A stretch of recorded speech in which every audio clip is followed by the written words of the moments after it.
Good evening everyone. শতাব্দীর কিচেনে আপনাদের সবাইকে স্বাগত জানাই। আজকের রেসিপি পমফ্রেট মশলা ফ্রাই। পমফ্রেট মাছের এই রেসিপি কিন্তু খুবই টেস্টি হয়। বাড়িতে থাকা সামান্য উপকরণ দিয়ে রেস্টুরেন্টের মতো পমফ্রেট মশলা ফ্রাই বাড়িতে কিভাবে বানাবেন সেই রেসিপি আপনাদের সাথে শেয়ার করলাম। তাহলে চলুন শুরু করা যাক আজকের এই সহজ এবং সুস্বাদু রেসিপি। প্রথমে একটা মশলা রেডি করে নেব। তার জন্য নিয়ে নেব পরিমাণ মতো লবণ, হাফ চামচ হলুদ গুঁড়ো, হাফ চামচ রোস্টেড জিরে আর ধনের গুঁড়ো,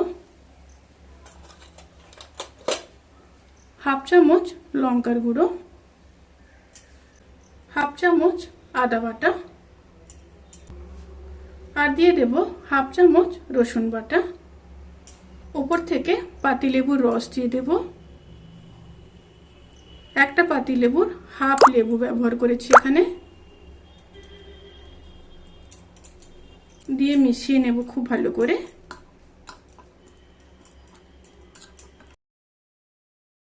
মশলাটা রেডি হয়ে গেছে।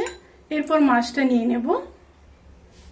এখানে বড় সাইজের পমফ্রেট মাছ নিয়েছি। মাছের গায়ে এইভাবে কাট লাগিয়ে নিতে হবে দুটো সাইড। এবার মাছের মধ্যে মশলাটা দিয়ে দেব। মশলাটা খুব ভালোভাবে লাগিয়ে নিতে হবে।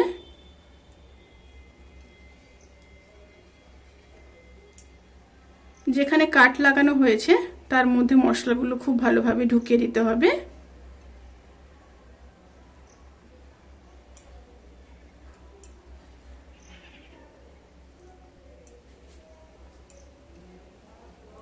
অপর সাইডটাও ঠিক একইভাবে মশলাটাকে লাগিয়ে নিতে হবে।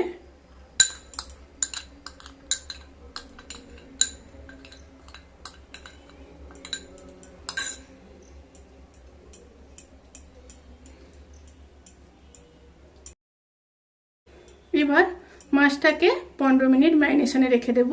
15 মিনিট পর ফিরে আসছি। এরপর মাছের গায়ে একটা কোট লাগিয়ে নেব। তার জন্য নিয়ে নিচ্ছি 2 চামচ বেসন, 1 চামচ পোস্ত, আর দিয়ে দেব 1 চামচ সুজি। উপকরণগুলোকে একসাথে মিশিয়ে নেব আর সাথে সামান্য লবণ দিয়ে দেব। যেহেতু মাছে লবণ দেওয়া আছে তাই কিন্তু কোডিংয়ের ক্ষেত্রে খুব অল্প লবণ দিতে হবে। একসাথে মিশিয়ে নেব।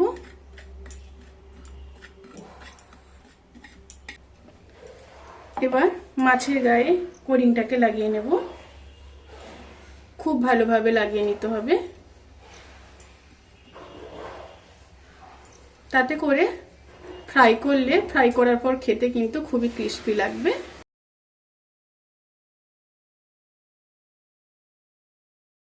মাছের কোটটা হয়ে গেছে।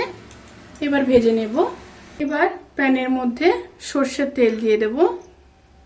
সর্ষের তেলে ফ্রাই করলে কিন্তু বেশি ভালো খেতে হয়। আপনারা চাইলে সাদা তেলেও করতে পারেন, কিন্তু সর্ষের তেলে করার চেষ্টা করবেন।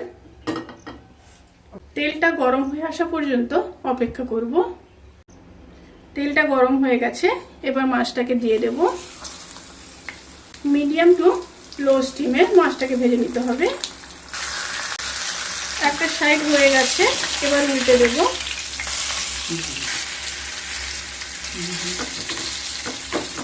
এইভাবে আস্তে আস্তে করে মাছটাকে ভেজে নিতে হবে।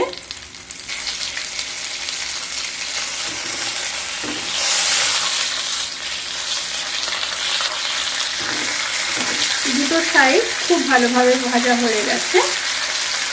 পমফ্রেট মশলা ফ্রাই কিন্তু সার্ভ করার জন্য একদম রেডি।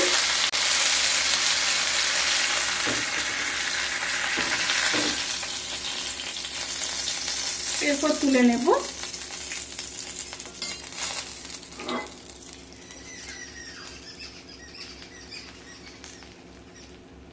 ভিডিওটি কেমন লাগলো প্লিজ কমেন্ট করে জানাতে কিন্তু ভুলবেন না। যদি ভালো লেগে থাকে তাহলে সাবস্ক্রাইব করে পাশে থাকা বেল আইকন প্রেস করে নোটিফিকেশান অল করে রাখবেন। তাতে করে আমি যত রেসিপি দেব সমস্ত লিঙ্ক আপনাদের কাছে পৌঁছে যাবে। আপনারা সবাই ভালো থাকবেন, সুস্থ থাকবেন, সাবধানে থাকবেন। আজকের মতো এই পর্যন্ত। পরের ভিডিওর জন্য অপেক্ষা করুন। টাটা।